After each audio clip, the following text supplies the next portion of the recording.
नमस्कार दोस्तों, आज हम प्रश्नावली 6.2 के क्वेश्चन नंबर 10 एनसीईआरटी गणित का हल करने जा रहे हैं, जिसमें कि दिया हुआ है कि एक चतुर्भुज ABCD के विकर्ण परस्पर बिंदु O पर इस प्रकार प्रतिच्छेद करते हैं कि AO बटे BO बराबर है CO बटे DO के, और हमें दर्शाना है कि ABCD एक समलंब है। तो इसका चित्र में बनाना है, तो मैंने पहले ही बना लिया। एक चतुर्भुज है जिसका नाम है ABCD। ये A हो गया, ये B हो गया, ये C और ये D। क्या कर रहा है, इसके विकर्ण परस्पर बिंदु O पर प्रतिच्छेद करते हैं। तो हम इसका दोनों विकर्ण बना लेते हैं। तो बिंदु B को D से मिलाते हैं और बिंदु C को बिंदु A से मिलाते हैं। दोनों विकर्ण एक दूसरे को बिंदु O पर इस प्रकार प्रतिच्छेद करते हैं कि AO बटे OB मतलब इसका और इसका अनुपात OC बटे OD के अनुपात के बराबर है। ये क्वेश्चन में इतनी जानकारी दी गई है। हमें सिद्ध करना है कि ABCD एक समलंब है।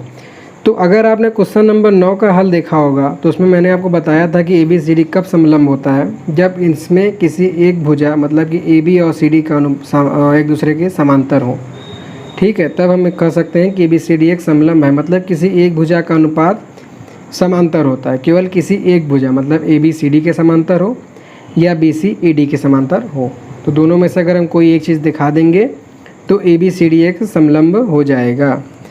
तो पहले जो क्वेश्चन में दिया है उसको हम लिख लेते हैं कि यहाँ पर दिया है चतुर्भुज ABCD में विकर्ण एक दूसरे को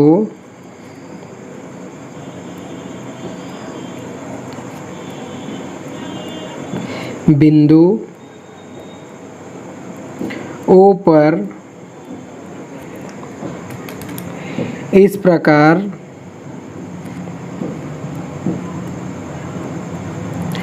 प्रतिच्छेद करते हैं कि इस प्रकार प्रतिच्छेद करते हैं कि AO बटे BO बराबर है CO बटे DO को। ये क्वेश्चन में दिया हुआ है। और अब हमको सिद्ध करना है, ये प्रमेय की तरह हल हो रहा है, सिद्ध करना है।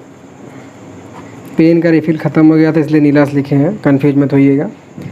सिद्ध करना है कि ABCD एक समलंब है, कि ABCD एक समलंब है। तो इस प्रकार के क्वेश्चन में हमको एक जो है वो रचना करना पड़ेगा। और रचना हम क्या करेंगे कि यहाँ से कोई एक बिंदु E को वो से हम मिला देंगे जो कि CD के समांतर है। ठीक है, ये रचना करते हैं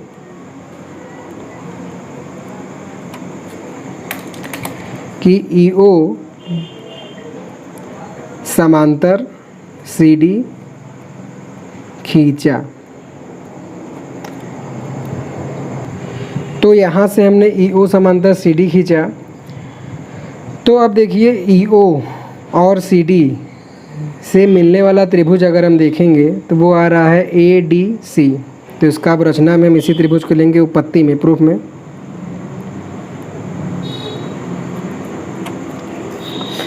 त्रिभुज ADC में,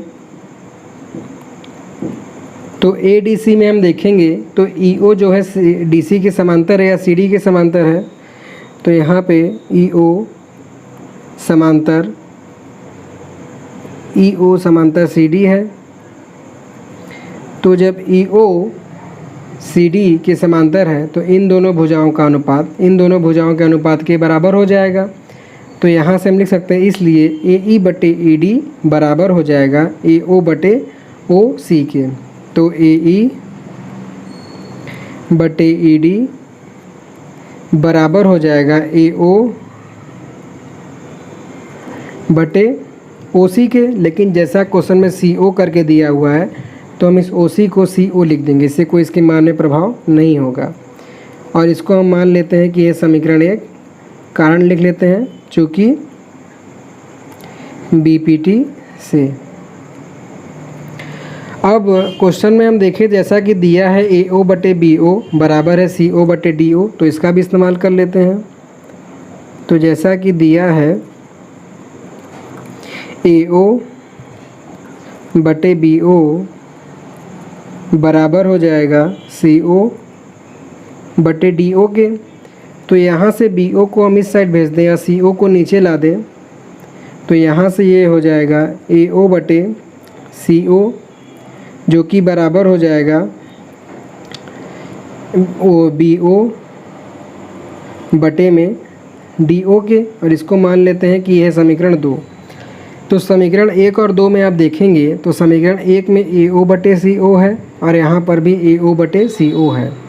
ठीक है, तो जब ए ओ बटे सी ओ दोनों में आ रहा है तो ए ओ बटे सी ओ इसके बराबर है, ए ओ बटे सी ओ इसको बराबर है। तो समीकरण 1 और 2 से हम इसको इसके बराबर लिख सकते हैं, मतलब कि ए ई बटे ई डी बराबर हो जाएगा बी ओ बटे डी ओ। तो यहाँ से हम लिख सकते हैं कि समीकरण 1 व 2 से क्या हो जाएगा ए ई बटे ई डी जो कि बराबर हो जाएगा बी ओ बटे डी ओ के। चित्र में देखिए ए ई बटे ई डी बराबर हो जाएगा बी ओ बटे ओ डी के, मतलब कि हम जो बात हो रहा है वो इस वाले त्रिभुज की हो रही है, मतलब कि ए डी बी की। तो इसमें ये वाली जो भुजा जो रचना की हैं वो इस वाली भुजा के सम्मुख है और इन दोनों के अनुपात को बांट रहा है। तो और इन दोनों का अनुपात जब बराबर है तो यहाँ से हम लिख सकते हैं कि ई ओ जो है इसके समांतर हो जाएगा। तो यहाँ से हम लिख सकते हैं कि इसलिए ई ओ समांतर हो जाएगा ए बी के। कारण हम जानते हैं बीपीटी के विलोम से, क्योंकि प्रमेय है भुजाओं का अनुपात बराबर तो सम्मुख भुजा का समांतर होगा। लेकिन रचना से जैसा कि हमने माना हुआ है कि ई ओ जो है समांतर है सी डी के। ठीक है, तो हम लिखेंगे लेकिन ई ओ समांतर है सी डी के। तो यहाँ से हम देख रहे हैं कि ई ओ जो है ए बी के भी समांतर है और ई ओ जो है सी डी के भी समांतर है। तो मतलब जब ई ओ दोनों में आ रहा है तो यहाँ से हम लिख सकते हैं कि अतः ए बी समांतर हो जाएगा सी डी, क्योंकि ई ओ दोनों में आ रहा है। और अब जब ए बी जो है सी डी के समांतर हो गया और हम जानते हैं कि समलंब में एक भुजा का जो है समांतर होते हैं, तो इस प्रकार हम लिख सकते हैं तब इसलिए ए बी सी डी एक समलंब होगा। तो दोस्तों इस प्रकार से हमारा प्रश्नावली 6.2 आज कंप्लीट हो जाता है और आशा करता हूं कि आपको बताया गया सवाल समझ में आया होगा। तो प्लीज़ वीडियो को लाइक कीजिएगा, शेयर कीजिएगा और कमेंट ज़रूर कीजिएगा। और अगर अभी तक आपने हमारे चैनल को सब्सक्राइब नहीं किया है तो प्लीज़ सब्सक्राइब कर लीजिएगा, जिससे कि आप आने वाली वीडियो से लगातार अपडेट रहें। So thanks for watching.